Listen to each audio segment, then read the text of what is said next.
Welcome to the Unfazed, Unedited podcast, where we provide commentary on complicated topics in an uncomplicated format. I'm Dr. Shaunna Payne Gold, and I go by she, her, hers pronouns. And Dr. Lisa, we are barreling towards yet another election. Life is still lifing. Let's see, what else is going on? The Paralympics is coming to a close. What else has happened in the news? Lots of things have happened. Oh, Kendrick Lamar was announced as the Super Bowl halftime show. Like all these different things are Okay. going on. So I'm like kind of torn. There are certain things I'm excited about and other things I'm meh about. But how are you feeling? I am feeling okay. I watched some of the final of the men's US Open today. Oh, yes, yes. So first Italian to win a major, the US Open, I think. I think that's the Mm-hmm. stat. And then we had two Americans in the women's final and the men's final, but neither won. So, Mm-hmm. Mm-hmm. you know, good try. Yes, exactly. Yeah. And I was too busy looking at the stars that came to look at them at the US Open. Ah, They that's have too this funny. funny riff of I guess they just caught a clip of Kevin Hart watching the match go back and forth. Oh, And it is really? the funniest thing ever because it's like he puts his whole body into it. Like he's like helping them to hit the ball back. It was just the funniest thing ever. So yeah, I've been watching the stars that have come out to see the Open, which is pretty cool. I had a friend of mine that made it up to Flushing, I believe it is. Um, I was invited to go, but I knew I wouldn't be able to because it was just a ridiculous scheduled time period. So I was a little bit jealous when I saw the post on Instagram, but here we are. So, but Lisa, we have a lot to talk about as usual this week. Yep, we And do. I'm going to kick us off certainly with our word of the week, which again, we use these words often, but we rarely define them, Lisa. The word is entitled or entitlement. And I hear us using that word a lot. And if you all recall, hopefully you're caught up on our podcast. Last week, we specifically talked about age and ageism. And oftentimes these two words are kind of connected together, right? Where older generations deflect to younger generations by describing them as entitled, meaning the belief at oneself is inherently deserving of privileges or special treatment, inherently baked into. It's just part of who you are and your identity that you deserve certain things or special treatment. And I'm assuming that if it's special, you receive it while others do not, right? And so, I think it's such an interesting piece of the puzzle when I think about, especially younger people, my own children, for example, where it's a catch 22 of this entitlement piece, where many of us are involved in young or younger people's lives where we want them, or many of us have worked really hard to make sure that they don't necessarily have the same struggles that we may have had in the past, but yet at the same time we hold them accountable for expecting things that we didn't have in the past. And so I just think it's just a catch 22 when we talk about entitlement, especially across age groups. But I think we're going to get into some other aspects of entitlement today. But I'm sure you've heard this even in passing, Lisa, around naming or stereotyping an individual or a group as entitled, Mm-hmm. Mm-hmm. when we just may have a different purview, or they may be in fact entitled. I don't know. So I think Yeah. it's a curious word to grapple with, especially when related to identity specifically. Yeah, I think that's a really important point that it isn't, entitlement isn't necessarily the same as a kind of a different way of looking at the world, right? It can be, but it isn't Mm, synonymous with that. But I always think about someone being mm, entitled, I go to class and wealth first, mm-hmm, mm-hmm. which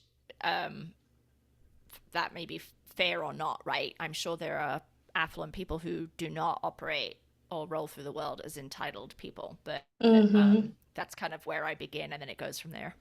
Yeah, yeah, absolutely. Yeah. I have to say I am guilty of thinking about entitlement probably more than I should in just day-to-day things like Lisa, I don't know if this has ever happened to you, but for example, let's say you're standing in line at a store to pay for things or what have you, or you're at the market, at the grocery store, waiting to pay for your food, what have you. And you're clearly standing there. You're a human being taking up space in a retail store or a market or what have you. And someone just walks right in front of you, and they just assume that it's okay for them to just go as if you weren't there, as if you were invisible. Or there's also been times where, again, I have two very hungry growth spurt boys right now, so I always have a ton of groceries. And even the assumption that, okay, I have one or two things, so I'm going to jump in front of you because I have one or two things, not I said, no, please go ahead of me because you have one or two things, I can wait, right? Like, think little micro entitlements, I guess I would call them, that I observe on a regular basis. And sometimes I have the energy to interrupt them, and other times I'm like, whatever. So yeah, but it's swirling around us oftentimes, and connected to identity, of course. Yeah, yeah, absolutely. So the word entitled may come up today.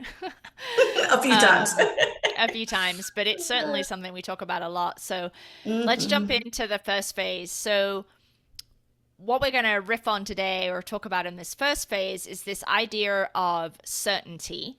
And I was browsing a social media site, and for those of you who watch The Daily Show, or for those of you who don't watch The Daily Show, I guess, when because it's recorded live, they often post on social media little clips, little video clips of the host talking with the audience or sharing perspectives, and it's and that wouldn't be you wouldn't see on Comedy Central when it's posted, right? You only get to see this on social media. And I saw one today related, it was Jordan Klepper, who's one of the hosts, and he does a lot of work. He goes to a lot of Trump rallies, a lot of Republican spaces, and asks, some might think snarky questions, but he kind of tries to illuminate or elevate the incongruency in people's perspectives. And someone in the audience asked him about how he approaches or thinks about changing people's minds, right? Because he's in this world all the time where he vastly disagrees with the people that he's interviewing with. And he talked about that we are in a place right now where I realize there are more than two sides here, but I'm going to just say two sides as just for simplicity, right? That each side is certain they are right, and they are dug in their certainty. And he said to be able to reach a hand across or create an opening where there could be dialogue, where that person might start to understand where you're coming from and might shift their perspective, you, as the asker, right, needs to be vulnerable and acknowledge you don't know everything and that you are uncertain about certain things. Because if you approach the conversation with, I am certain that I am right, and it is my certainty that makes your certainty wrong, then the other person is just going to mirror you, right? And so then you're just going to actually end up being further apart because you are both going to step into your certainty to much more intense degrees. And so there's a vulnerability in acknowledging that you actually don't know everything. You feel this way about something, but you're not 100% certain it's right. And that's the space to have those difficult conversations.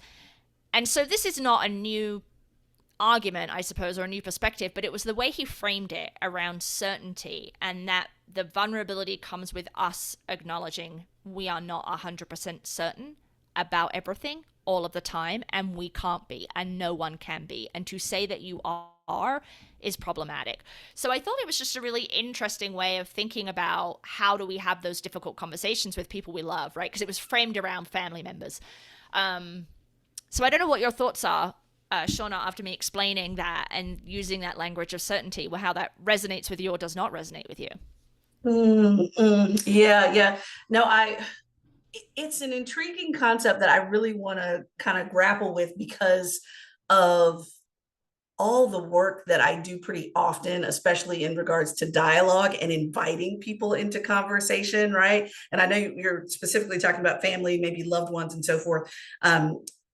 But even as I'm thinking about it in workplace settings or other settings that are a bit more professional settings, where you're inviting folks into this dialogue in order to, the goal is not to agree, the goal is not to convince, the goal is to engage in this conversation in such a way that you at least leave the conversation with a deeper understanding of other people's perspectives, whether it's people that are diametrically opposed to you, people that may even agree with you, but for different reasons, for example, still more deeply understanding them. And so I appreciate the certainty of truth piece, because you're right, no one knows everything.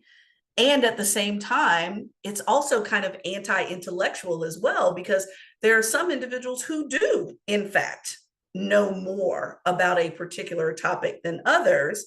And so it kind of, as soon as you brought up the word truth, it literally snatched me back to alternative facts mode, where it's like, wait a minute, we're now still toying in that sandbox of there are some things that are not true, less true, intellectual understanding, data, decades of study and scholarship don't matter anymore because I believe what I believe. And my certainty is more important than your even attempt to be objective and share data and facts with me. And so that's what makes it scary for me, because most of the settings that I'm in them with people that are professional scholars. They study one topic for a living, not to know everything, but to know more than the average person about the topic. And so it takes me back to, for example, Dr. Fauci, right? When we were going into the pandemic and there were way too many people that were willing to challenge the certainty of a truth that he had spent the lion's share of his entire career studying.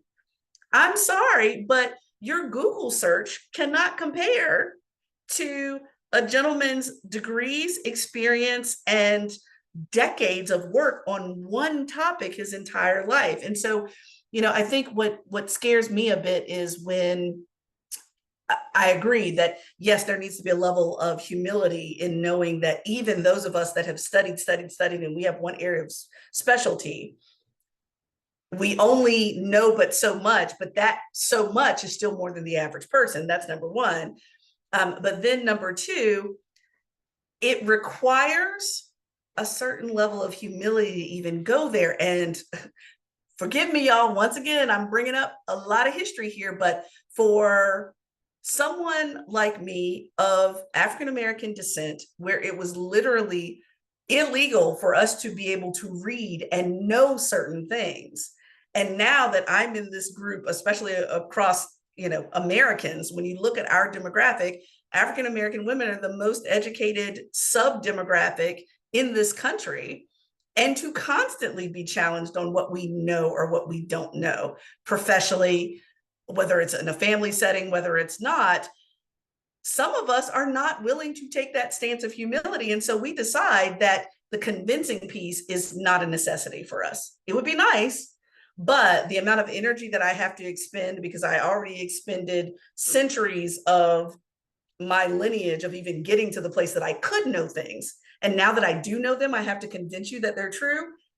I opt out of those conversations, right? And so I think, there's something to be said about the history of knowledge in this country, who's constantly been validated, and some folks that have been constantly, devalued in their information, education, understanding of things. So it's a unique perspective, and I'm going to have to grapple with it a bit more to go outside of my own identities to kind of reckon with this certainty piece and what it Do means you? for different groups or different Yeah. people. Well, but do you think it is different when you're talking to a family member versus the Dr. Fauci example when he is being looked to as the director of the, was it Center for Infectious Diseases or something to I think stop so. Yeah. values? Yeah. You know what I mean? Like Yeah.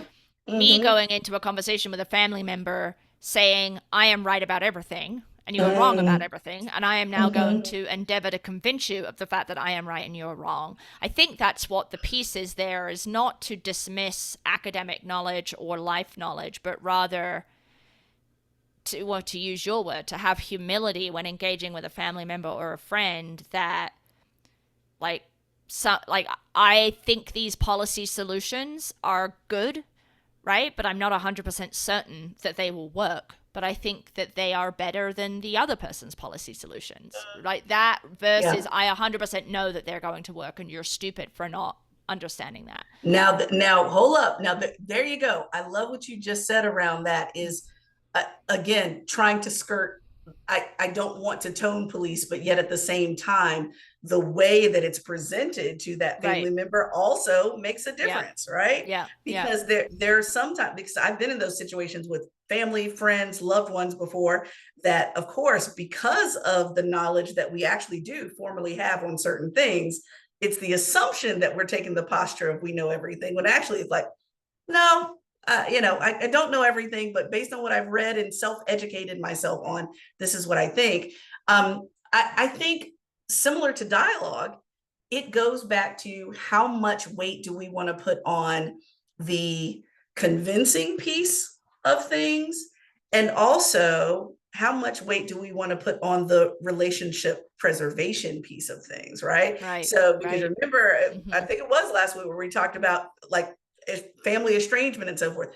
I don't want one conversation to turn into family estrangement. That's not what I'm saying. But at the same time, it's not mandatory for me to talk about certain topics when I'm with family.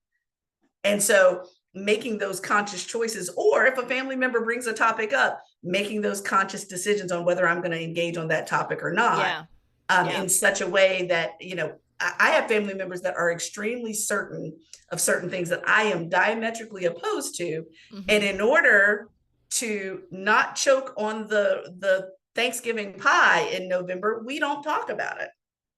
Right. And so making those Yeah. intentional Yeah. decisions around that, I think that also takes a level of, familial navigation to say, I know Uncle so and so is down for this cause, and I'm not going there.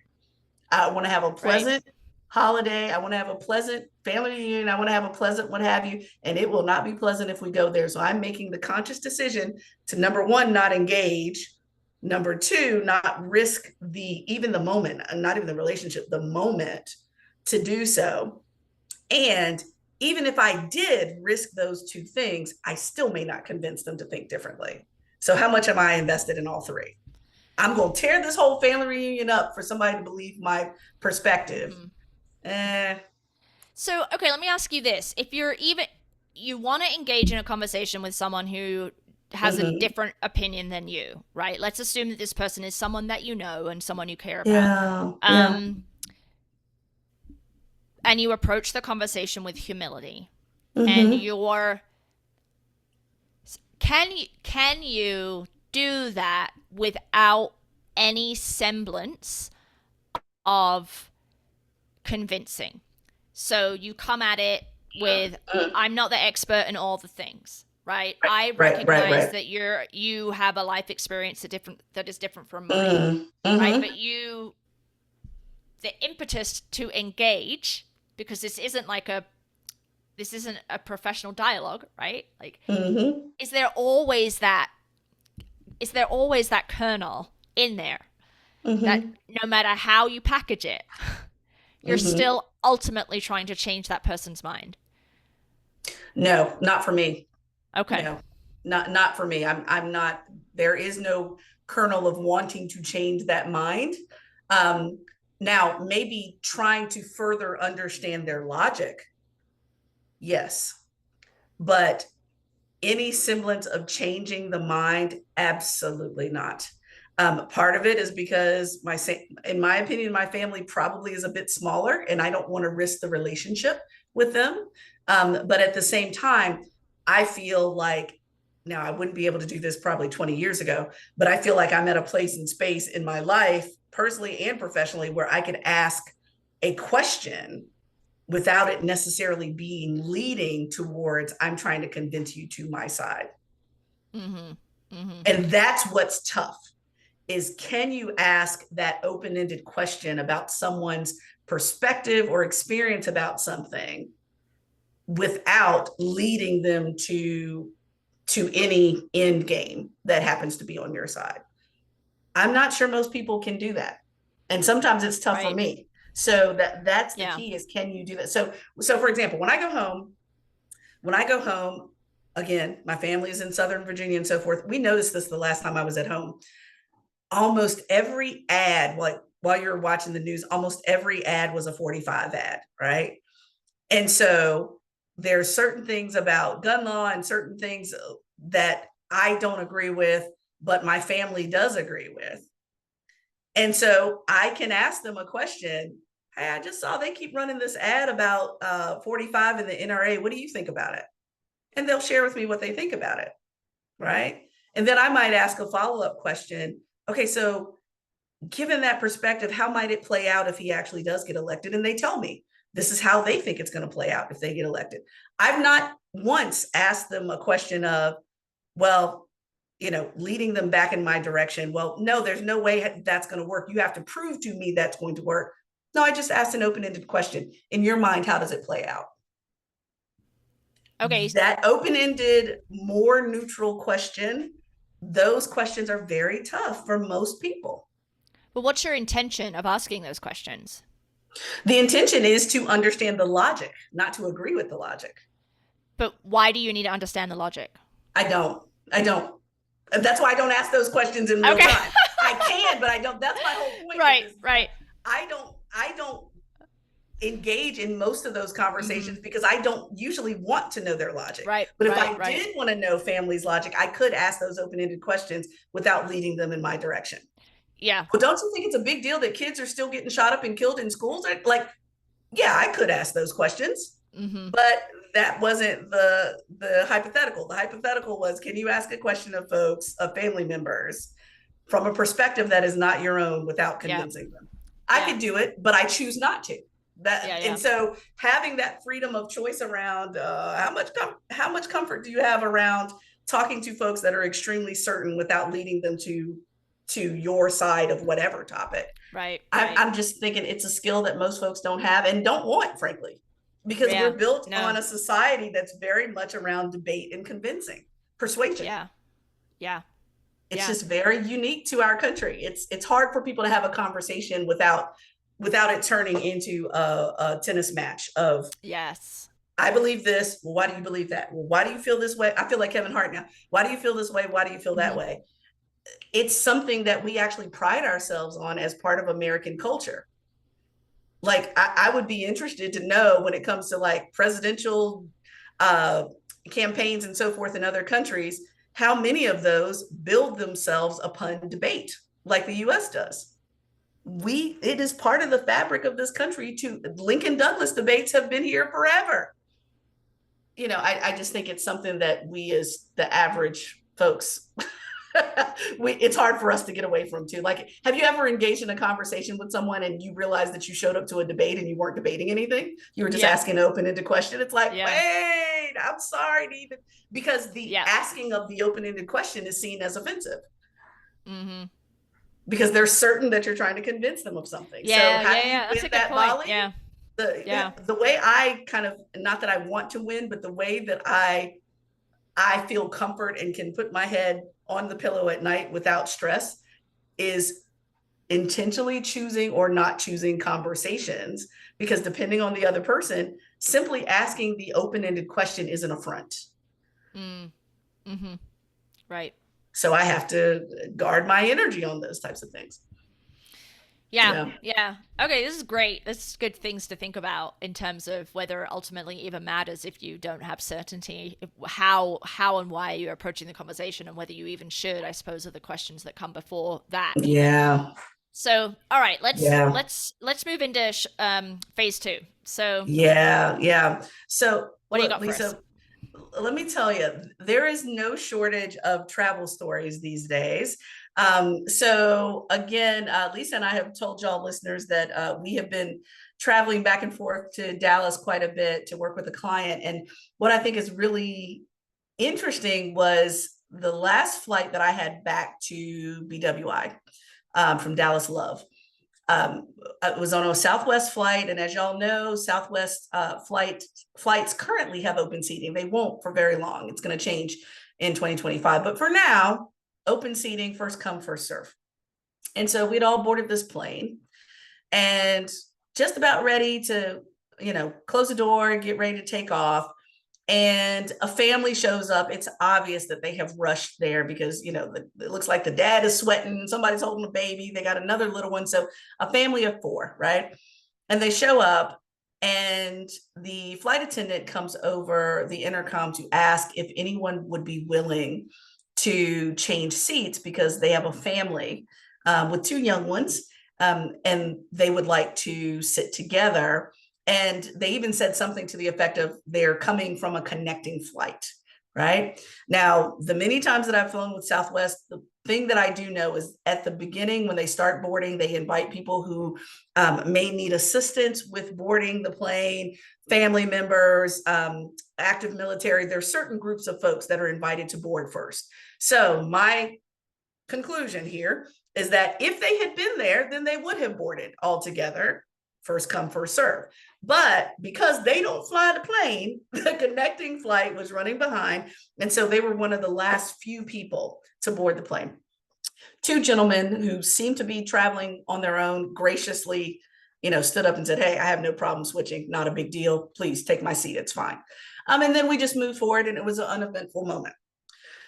Well, those are not the stories that hit the news, Lisa, because the stories that hit the news are the stories around the switching of seats that get a little more volatile, right? So the more recent one that I heard about, this was actually on another podcast that I heard about in regards to a woman that was sitting in first class. Her boyfriend that she was flying out to see, paid for her to have her first class flight.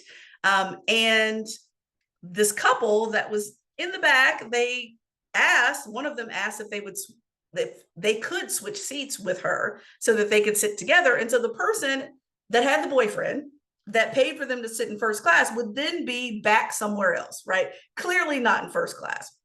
And then there's been other stories where a gentleman got really huffy and upset that the person said no, called the flight attendant to moderate the whole switching seats thing. And the person again says no to the flight attendant. And the person is angry, upset, all of these things. And so, Lisa, let me tell you something. I'm 46 years old, and I'm not ashamed of the fact that I have never flown first class. But let me tell you something. The second I do, I don't care if a baby's in a crib sitting beside me and you want to switch seats. No, ma'am. I'm not getting my hind parts up out of that seat for nobody. You hear me? And so I just think it's interesting. Again, it's when it comes to this kind of flight seat entitlement piece, it's like this posture of how dare you say no to me? And then let me make a big scene about it and paint you as a person that's a bad person for saying no to switching seats when the person may have various reasons, or I don't even care if they have a reason or not. They're sitting there. Do they have to have a reason? Does their reason have to be validated by someone? Like, really? And so I'm finding it interesting. And I also have other mixed feelings that we can talk about later in regards to Southwest going to assigned seating. Maybe it is to, get rid of this issue. I don't know. But I just think it's fascinating, this posture of how dare you say no to me? How dare you say no to my family, my couple, my partner, my companion, whomever. I'm like, this is just extremely fascinating. Extremely fascinating. And who gets asked, right? So your first example of the family, it was a general announcement, right, over the intercom, and so two people just volunteered. That's right. That feels different to me. I mean, the circumstances are also different, but that's different than I'm going to ask this person in first class, business class, whatever, who I presume to be single, and so therefore your comfort is not as important as my comfort to be with my partner is. That's it. And so there's this devaluing of the single traveler that I find to be highly problematic and very, very irritating, right? As though it doesn't matter, as though your choices and needs and cost of to be like first class or business class seat switch to first class or business seat. That's one thing, right? I paid for a business or first class seat and you want me to go back into economy? Are you going to give me $3,000? Right? Right. Like, yeah. Right. Yeah. Exactly. Like, as though, yeah, because you don't know the circumstances around why the person Mm-hmm. is there, right? They may not Mm-hmm. be independently wealthy, right? So it's just absolutely and I agree with you. I wouldn't do it, especially. I guess my question is, why are these two people separated in the first place? And is that their own error Right. or the airline's error? But it's not my error. So I'm not. Right. And I wonder if they picked her because the first class cabin is not a cabin of one, right? That's right. That's right. That's So right. there's no way she wasn't the only like single traveler, right? So That's right. why they picked a young single perceived single woman, right? That feels Mm-hmm. interesting to me too. Mm-hmm. Yeah, absolutely. And and let me go back to this other piece of the puzzle too. So let me share from a both and point of view too. So, let's say, it's that single person or the singleton person that's sitting alone up in first class or business class that's being asked to switch by a couple or even by a family, right? I'm sorry, y'all. And maybe that's just part of how I kind of organize and think about travel, especially with my boys. I'm very clear on what I choose or how I choose to travel because I have the boys with me, right? And so I choose, if I need to. Now, I'm grateful to have the means because I realize not everyone has this, but having the means to make sure that I book those seats where it's boom, boom, boom, boom. So it's us together, right? And having the means to do that, or having the means if we're on the train to book business class, so we don't have to worry about being separated in coach. We can sit, for $10 extra. We all three of us can sit together in the same area, whatever that may be. And so I understand that does come at a cost. Let me be very clear, because there was a point in time where I couldn't afford it. I get that. And yet sometimes it's not at cost. It's from the lack of organization where I didn't choose two seats together, or I'm assuming that when I show up, someone's going to have to give up their seat for me or my people or my person because that's just the right thing to do.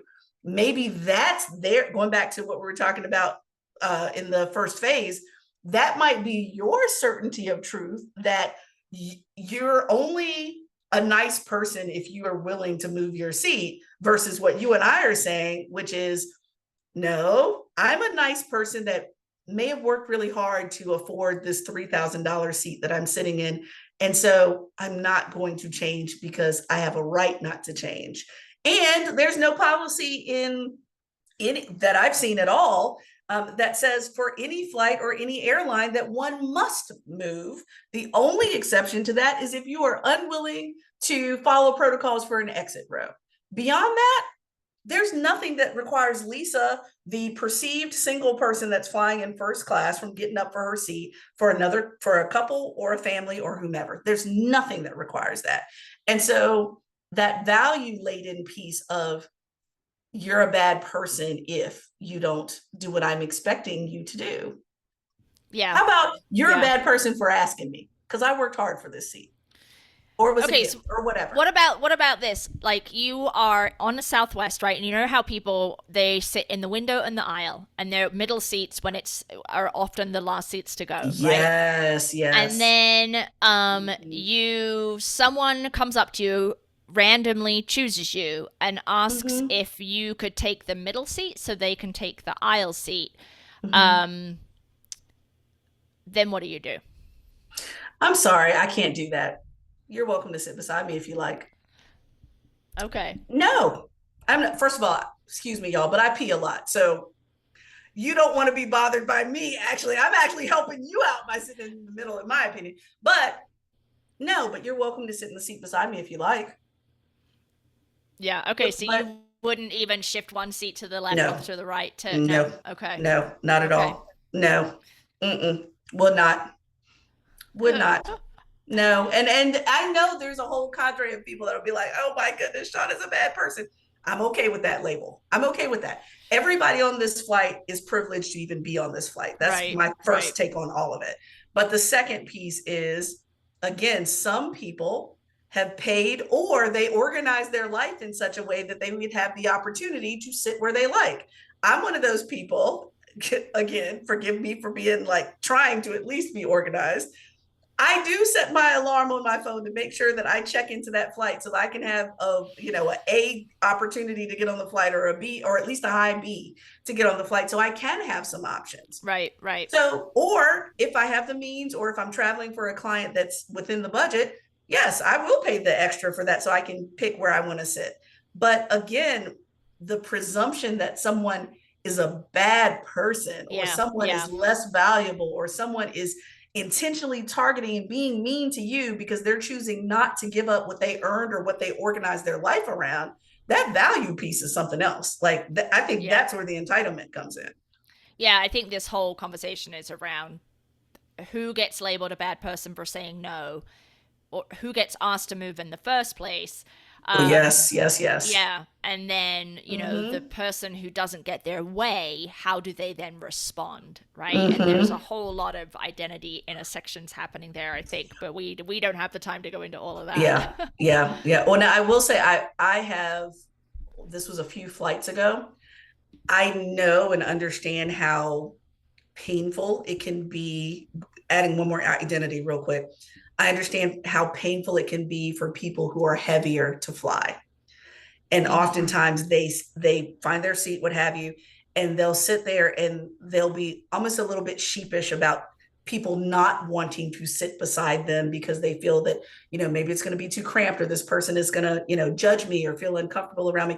I've literally intentionally sat by people that were a little bit larger where there was a Mm. seat available, and went out of my way to be kind because I know how that feels. And so that's yet another layer of Yeah, trying to, everybody fitting in this sardine can that's tight. And, yeah, you know, I'm, as you can see, I'm not picking and choosing my kindness. I'm very intentional about my kindness. I can be kind to someone and still tell them, I'm sorry, but I'm not going to move, but you're welcome to sit beside me. I can be kind in both, but the value that comes from other people is yeah, the sticking point. So yeah. No, anyway, interesting. Lisa, get us off this plane. Take us to another phase. All right, we're stepping off the phase 2 plane, heading into phase 3. Okay. So, uh, okay, so we've talked a little bit about this before, but as we barrel towards the election, I was listening to another podcast on the media. It's by public radio in New York, I believe. And they had an interview with a professor, Daniel Dresner, who is a Tufts University professor in Boston in international politics. And the segment was about the ways in which the media is once again failing to effectively cover Donald Trump and his lies. If you recall, some time ago, I think Shaunna and I did a piece around false equivalencies and the ways in which the media, in an attempt to appear fair and balanced, creates these false equivalencies between Trump and whoever the other candidate is. And so that's happening again. And it's happening in one particular area around fact checking. And so this podcast is going to air after the first debate, right? So I will be curious to see the ways in which the various news outlets fact checked. Oh my goodness, that's quite hard to say together. Fact check Trump and Harris. Because what's been happening of late, this professor was saying, is that again, in pursuit of this fair and balanced, we are treating everyone equally, we do not have liberal bias behavior that the news media, mainstream media in particular, is doing, is they are fact checking Kamala Harris and Donald Trump equally. But what that does is it creates the impression that both candidates fabricate, lie, exaggerate to the same degree, when we know that not to be true, right? Certainly Kamala Harris, Joe Biden, other Democrats extend the truth, exaggerate, mislead. Yes, they do. But the degree to which they do that compared to Donald Trump is just nothing, right? Like, it's such a lopsided situation. And if you give equal weight to the fact checking on both sides, then you miss the enormity, the severity, and the intensity of the lies that are happening with Donald Trump. And so that's what he was pointing out. And he gave one example where I think it was at the Biden Trump debate, the New York Times fact checked something related to immigration because I forget who said it, but essentially the fact check was that Biden had misled because the Obama administration had the highest number of deportations over 8 years, but the comparison for Trump was 4 years. So the fact check was not an apples to apples comparison. So they were saying that Biden was misleading because of this Obama thing, but the Obama number was over 8 years, not 4, right? And so this very clear, problematic, quote unquote, fact check was happening. And so he was saying that this is happening again. And also the other piece that he was saying is that when Kamala Harris changes a perspective, like, so she changed her position on fracking. So in 2019, I think she was anti-fracking. And then when she became part of the Biden administration, she shifted, right? So she's had that newer Biden perspective for many, many years now. But people are calling her a flip-flopper, whereas Donald Trump last week said that he was going to vote for the abortion amendment in the Constitution of Florida, to change the Constitution in Florida, rather. And then a week later said, no, he wasn't. And that's like a 7-day flip-flop, but he's not really being held accountable for that. It's not being reported in the same way, right? Yeah. The last point that this professor made was that because Trump's lies are so normalized, because he does it all the time, he exaggerates lies, just basically makes shit up, pulls stuff out of his ass. It's not news. It's not new, and it is therefore not news because news runs on newness. So everything Kamala Harris does is new and therefore newsworthy, but everything Trump does is not newsworthy because it's same tired playbook, I think was what Vice President Harris called it, right? Yeah. And so therefore we have this lopsided representation that really downplays, minimizes, obscures the severity of what Donald Trump is saying. I mean, literally every second thing that comes out of his mouth is a lie, and that's what happened at the debate. But what got people talking at the debate was Biden's performance, which meant all of the lies that he told got no attention, right? So it just makes me very sad, frustrated, nervous, that we can't, even reputable news outlets are doing this. They just haven't learned one thing, it sounds like. Oh gosh, yes. Well, and okay, so let me process this with my non-journalistic brain here. My non-journalistic brain is saying, interestingly enough, news, in fact, must be new. And if I want the clicks, if I want the watches, if I want all the data points to uptick, me saying that 45 is lying for the 100th time on the same thing is not clickable and not newsworthy, even though it's still happening. And so now when Kamala does anything, good, bad, or indifferent, that is more newsworthy. Isn't it interesting how we are now normalizing as a country bad behavior? We're normalizing lying. We're normalizing that someone is not a truth teller that could be the commander in chief of this country yet again. Normalizing the bad behavior. We're not going to cover it because we're not going to cover it because it's non-news. Which again, it's kind of like that, what is that phrase again? The tree falling in the forest, if no one's there to hear it, did it make a sound? Well, if 45 is out here lying again, and there's no journalist that's willing to cover it, did it really happen or not? Of course it did, but because it's not on major news outlets, it gives the illusion that it's not happening. And so we have then the undercurrent of lies from one and the newness of another trying to compete against one another, which I think it's like chasing a ghost down. It's like, that's going to be pretty hard to do here with your reputation. And so Mm-hmm. it's unfortunate that it seems like the analytics of journalism sound like they're more important than fact checking everyone comparably. And we've talked Yeah. about this before, Yeah. you know, Yeah. and from a different angle of when we're checking and who's not sharing, who's correcting, who's not correcting. Um, you know, the news outlets that aren't sharing the corrections, right? So if you have, let's say we have 5 Mm-hmm. news outlets and they all show the debate, for example, but only 2 of them shows any fact checking, then you're Right. getting what you get. And so that filter of truth is not there anymore. And so, you know, it's unfortunate. We knew this was going to be an uphill climb. We knew it was going to be yet again inequitable. We'll just say that Mm-hmm. inequitable Mm-hmm. in lots of different ways. But when it comes to that piece of the lack of newness, I don't want us to become how can I say, callous to desensitized. That's the word I've been looking for. I don't want us to Mm-hmm. become desensitized to the falsehoods that this man is spewing. Yeah. And I think we are. I think we are as a culture, but I think the news is driving a lot of this, right? So Yes. let's just hypothetically say during the debate, Kamala Mm-hmm. Harris says 25 things that are either untrue or misleading. We know Right. that Trump is probably going to do that fourfold. So let's say he says 100.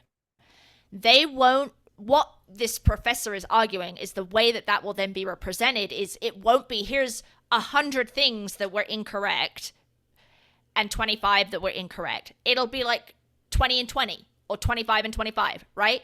So No, you right, just right. erase a high percentage of the shit that is Trump is saying, um, Mm-hmm. in pursuit of fairness, which this Yeah. it just makes me Yeah. so angry that we are so incapable of learning from our Mm-hmm. own mistakes, right? We're just what is that doomed?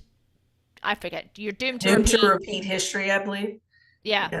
You know? Mm-hmm. Like if you can't Mm-hmm. learn, and I think actually Liz Cheney, not in relation to media, but Liz Cheney said something like that, like we're slow walking into authoritarianism, and she said something to the effect of, Right. we don't correct our mistakes, we're doomed to repeat them or something. And so, I mean, Yes. Yes. Liz Cheney is not my friend. The Right. Cheneys are not people I have high regard for. Mm-hmm. Right. And yeah, I'm Right. like, how is this possible?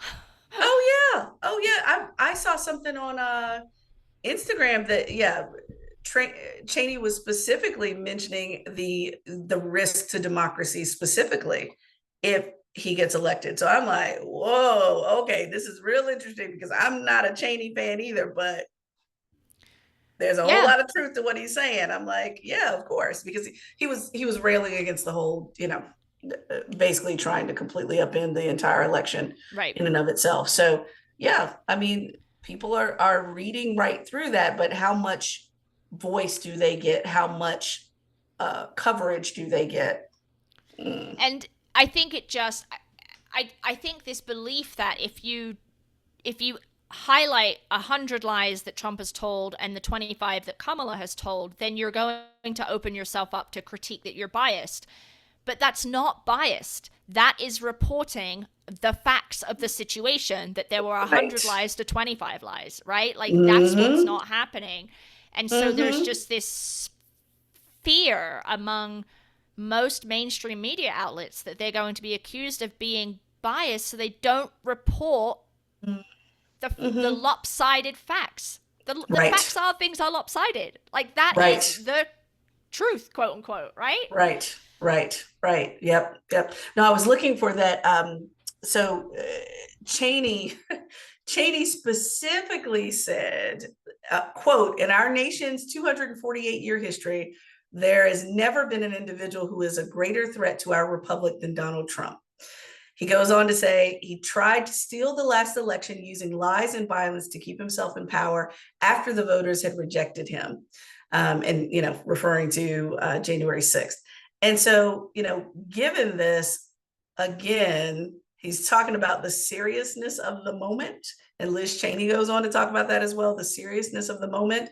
You know, if you have people that are willing to completely obliterate any political capital that they may have had to point out the realities of 45's problematic uh, campaign and presidency as well, hey, it's got to be serious. I mean, these are people that I mean, completely opposed to, but when they're coming out with the truth, what one of my favorite podcasts Yeah. says, Yeah. I'm with you when you're right. I'm with you when you're right. Okay.